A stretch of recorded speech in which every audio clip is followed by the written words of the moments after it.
സ്നേഹവന്ദനം. एक और बार नमस्कार. നമ്മൾ വെളിപ്പാട് പുസ്തക പഠനത്തിന്റെ 12ാമത്തെ എപ്പിസോഡിലേക്ക് വന്നിരിക്കുക. प्रकाशित वाक्य का 12वां एपिसोड में हम आ चुके हैं. 1-ാം അധ്യായം 5-ാം വാക്യമാണ് അതിനാധാരമായി ഇപ്പോൾ ഇവിടെ വായിക്കുന്നത്. और उसका पहला अध्याय का 5वां वाक्य को हम अध्ययन करेंगे. വിശ്വസ സാക്ഷിയും മരിച്ചവരിൽ ആദ്യജാതനും ഭൂരാജാക്കന്മാർക്ക് അധിപതിയുമായ യേശു ക്രിസ്തുവിൽ നിന്നും നിങ്ങൾക്ക് കൃപയും സമാധാനവും ഉണ്ടാകട്ടെ. यीशु मसीह की ओर से जो विश्वास योग्य साक्षी और मरे हुए में से जे उठने वालों में पहलोटा और पृथ्वी के राजाओं का हाकिम है. ഈ വാക്യത്തിന്റെ ഇപ്പോഴത്തെ ചിന്താ വിഷയം കൃപയും സമാധാനവും എന്ന ടൈറ്റിലോട് കൂടെയാണ്. आज का हमारा विषय है अनुग्रह और शांति. യേശു ക്രിസ്തുവിൽ നിന്നും കൃപയും സമാധാനവും ഉണ്ടാകട്ടെ എന്നാണ്. और प्रभु यीशु मसीह के द्वारा आपको अनुग्रह और शांति मिले. വാസ്തവമായി വെളിപ്പാട് പുസ്തകത്തിന്റെ 1-ാം അധ്യായത്തിന്റെ തുടക്കത്തിൽ തന്നെ ആശീർവാദവും അനുഗ്രഹവും കൂടെ നിറച്ചിരിക്കുകയാണ്. और पहला अध्याय में ही प्रकाशित वाक्य में आप सबको आशीर्वाद और अनुग्रह देता है. അതിന്റെ മുഖവരയും സമർത്ഥമായ ആശീർവാദം കൊണ്ടാണ് തുടങ്ങിയിരിക്കുന്നത്. और उसका शुरुआत ही बहुत ही बड़ा आशीर्वाद के साथ होता है. 5-ാം വാക്യവും 6-ാം വാക്യവും അവസാനിപ്പിക്കുന്നത് തന്നെ ആമേൻ എന്ന് പറഞ്ഞുകൊണ്ടാണ്. और 5वां वाक्य और 6वां वाक्य में अंत होता है आमेन के साथ. നമുക്ക് എല്ലാവർക്കും അറിയാം, हम सबको मालूम है ഒരു വിഷയത്തിന്റെ സമാപ്തി ഭാഗത്തിലേക്ക് വരുമ്പോൾ ആണ് ആശീർവാദം വരുന്നത്. हम कोई भी विषय बोलने के आखिरी में ही हम उसका समाप्ति करते हैं. അതിന്റെ പൂർണ്ണതയിൽ എത്തിക്കുന്നത് ആമേൻ അങ്ങനെ തന്നെ എന്ന് പറഞ്ഞുകൊണ്ടാണ്. और जब वो खत्म हो जाता है तब हम उसको आमेन करके बंद करते हैं. വിശുദ്ധ ബൈബിളിലെ ലേഖനങ്ങളിലും ആമേൻ എന്ന് പറയുന്നത് ഏറ്റവും അവസാനമായി കാണുന്നു. और पवित्र वचन के आखिरी में आमेन करके हम रोकते हैं. അല്ലെങ്കിൽ ആമേൻ ഇല്ലാതെ തന്നെ ആശീർവാദ വചനം പറഞ്ഞ് അവിടെ പുരുഷപ്പെടുന്നു. अगर आमेन नहीं है तो आशीर्वाद बोल करके हम वहां पे पूर्ण विराम डालते हैं. വെളിപ്പാട് പുസ്തകത്തിന്റെ ഒരു പ്രത്യേകതയാണ് ആദ്യവും ഇതിന്റെ ഇടയിലും അവസാനവും ആശീർവാദം കൊണ്ട് നിറച്ചിട്ടുണ്ട്. प्रकाशित वाक्य का एक खूबी यह है कि शुरुआत और बीच में और आखिरी में बहुत ही आशीष और अनुग्रह देता है. ഇവിടെ പറയുന്ന കൃപയും അനുഗ്രഹങ്ങളും തന്നിൽ വിശ്വസിക്കുന്ന വചനത്തിൽ വിശ്വസിക്കുന്ന ഭക്തന്മാർക്ക് വേണ്ടിയുള്ളതാണ്. यहाँ पे 5वां वाक्य में कहा गया जो अनुग्रह और शांति जो है वो प्रभु यीशु मसीह पर विश्वास करने वाले लोगों के लिए है. എന്നാൽ ഭൂമിയിലെ സകല ജാതികളും ആശീർവാദം ഉൾക്കൊള്ളുവാൻ ആഗ്രഹിക്കുന്നവരാണ്. लेकिन हम जानते हैं इस धरती में रहने वाले सारे जन को आशीर्वाद की जरूरत है. കൃപയും കരുണയും ദൈവത്തിങ്കൽ നിന്ന് വരുന്നു. परमेश्वर का कृपा और करुणा जो है परमेश्वर से ही आता है. ആ കൃപയും കരുണയും ദൈവത്തിങ്കൽ നിന്ന് വരുന്നു. कृपा और करुणा परमेश्वर से आता है. യോഗ്യരല്ലാത്തവർക്കും ദൈവം കൃപയാൽ നൽകുന്നതാണ് കൃപയും കരുണയും. जो योग्य नहीं है उनको भी परमेश्वर कृपा और करुणा देता है. പാപത്താൽ അശുദ്ധരായവർ സമാധാനമില്ലാതെ ഓടിക്കൊണ്ടിരിക്കുകയാണ്. और जो पापी व्यक्ति है मनुष्य है बिल्कुल अशांति से भरा हुआ और भाग रहा है. പ്രശ്നങ്ങൾക്ക് പരിഹാരമായി അനേക വാതിലുകൾ മുട്ടി നോക്കുന്നു. और वो उनके जीवन में जो प्रयास है उसको सुलझाने के लिए अनेक दीवारों को वो खटखटाते हैं. പല വ്യക്തികളോട് യാചനാ രീതിയിൽ സംസാരിക്കേണ്ടി വരുന്നു. और अनेक लोगों से बात करते हैं. എന്നാൽ പ്രശ്ന പരിഹാരമില്ലാതെ പലപ്പോഴും ആത്മഹത്യക്ക് വേണ്ടി ശ്രമിക്കുന്നു. और जब उनका जीवन में कोई भी परेशानी का नहीं सुलझता है तो वो आत्महत्या के लिए देखते हैं. പ്രിയമുള്ളവരെ, ഒരു തുണ്ട് കയറിലോ അല്പം വിഷത്തിലോ അവസാനിക്കുന്നതല്ല ജീവിതം. और मेरे प्रियजन, एक रस्सी या एक जहर में खत्म होने वाला नहीं है जीवन। റെയിൽവേ ട്രാക്കിൽ തലവെച്ച് മരിക്കുന്നതല്ല ജീവിതാവസാനം. रेल के पटरी में सर रखने से जीवन खत्म नहीं होता। ഇത് ജീവിതത്തിൽ നിന്നുമുള്ള ഒരു ഒളിച്ചോട്ടം മാത്രമാണ്. ये हमारे जीवन में से छिप के भागने की जैसे हो गया है। ആത്മഹത്യയിൽ കൂടെ അവസാനിക്കുന്നവർ നിത്യമായ നരകത്തിലേക്കാണ് और എത്തിച്ചേരുന്നത്. ये बात याद रखना कि जो भी आत्महत्या करता है वो नरक में जाता है। അതുകൊണ്ട് ആത്മഹത്യ പാപ പരിഹാരമല്ല. और इसीलिए आत्महत्या पाप का क्षमा नहीं होता है। നമ്മൾ കൃപാസനത്തോട് അടുക്കുക. हम परमेश्वर के कृपा के आसन के पास आए അവിടെ നിന്ന് കൃപയും സമാധാനവും നൽകുന്നു. और आपको अनुग्रह और शांति मिलेगा। യേശുക്രിസ്തു പറഞ്ഞു, എന്റെ സമാധാനം ഞാൻ നിങ്ങൾക്ക് നൽകുന്നു. प्रभु यीशु मसीह ये कहते हैं कि मैं अपना शांति मैं तुम्हें देता അത് हूँ। ലോകം തരുന്നത് പോലെ അല്ല. वो ये दुनिया देने जैसा वाला शांति नहीं है। അധ്വാനിക്കുകയും ഭാരം ചുമക്കുകയും ചെയ്യുന്നവരെ നിങ്ങൾ എല്ലാവരും എന്തെങ്കിലേക്ക് അടുത്ത് വരുവീൻ. और जो बहुत मेहनत करते हैं, मजदूरी करते हैं, वो मेरे पास आओ। എന്റെ സമാധാനം എന്റെ കൃപയും നിങ്ങളിലേക്ക് വരും. मेरा अनुग्रह और मेरा शांति मैं तुम्हें दूंगा। അതിന്റെ 6ാം വാക്യം ഇപ്രകാരം വായിക്കുന്നു. 6वां वाक्य इस तरह से लिखा है, और हमें एक राज्य और अपने पिता परमेश्वर के लिए याजक भी बना दिया, उसी की महिमा और पराक्रम युगान युग रहे। आमीन। ഹല്ലേലൂയ. हालेलुया। നമ്മെ സ്നേഹിക്കുന്നവൻ എന്ന ഒരു വാക്കാണ് അതിൽ നിന്ന് ഞാൻ എടുക്കുന്നത്. और वहां पे लिखा है, मेरे मुझसे प्रेम करने वाला। സ്നേഹിക്കുന്നവൻ എന്ന് പറയുക മാത്രമല്ല, അവസാനിപ്പിക്കുന്നത് ആമേൻ എന്നാണ്. और उसके साथ में लिखा है कि आमीन। ഈ തുടക്ക വാക്യങ്ങളിലെല്ലാം ബ്ലെസ്സിംഗ് നിറഞ്ഞു നിൽക്കുന്നു. और शुरुआत के वाक्यों में अनुग्रह और आशीर्वाद लिखा हुआ है। ദൈവത്തെ അറിയാതിരിക്കെ ദൈവം നമ്മെ സ്നേഹിക്കുന്നു.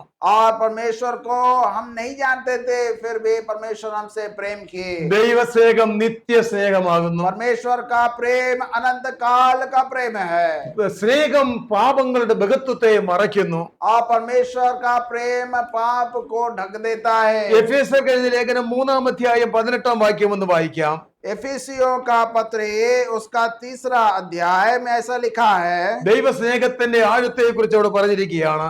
परमेश्वर का अनंत प्रेम के बारे में वहां लिखा है। സമയപരിധി മൂലം അത് ഹിന്ദിയിൽ മാത്രം വായിക്കുകയാണ്. और यहाँ एफिसियों का 3:18 में लिखा है, सब पवित्र लोगों के साथ भली भांति समझने की शांति पाओ कि उसकी चौड़ाई और लंबाई और ऊंचाई और गहराई कितनी है।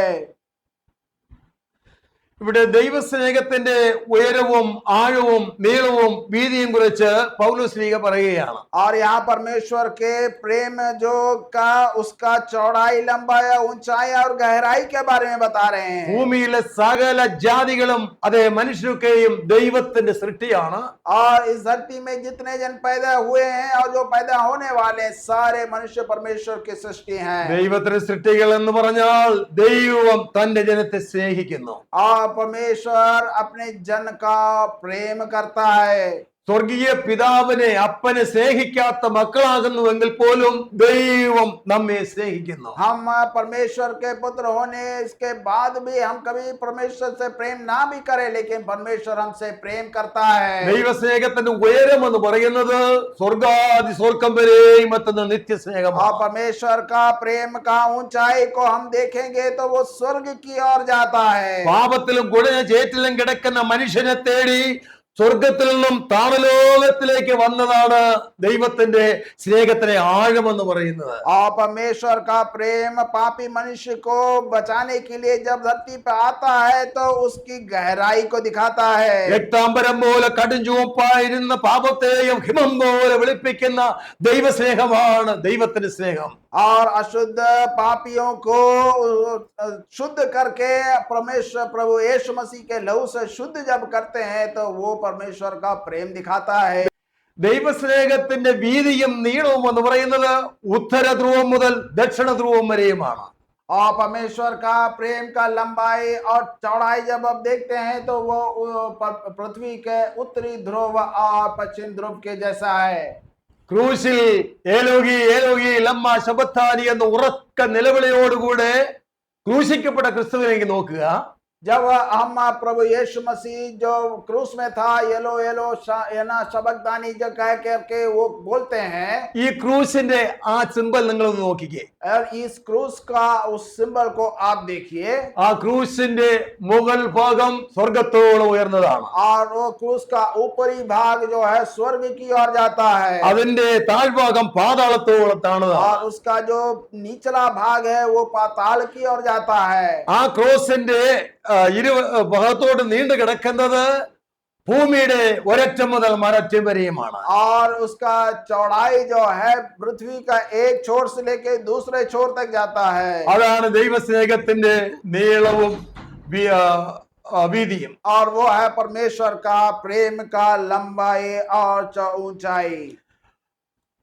ദൈവസ്നേഹത്തെ കുറിച്ച് പ്രത്യേകിച്ച് 4 പദങ്ങൾ മൂലഭാഷയിൽ ഉപയോഗിക്കുന്നുണ്ട്.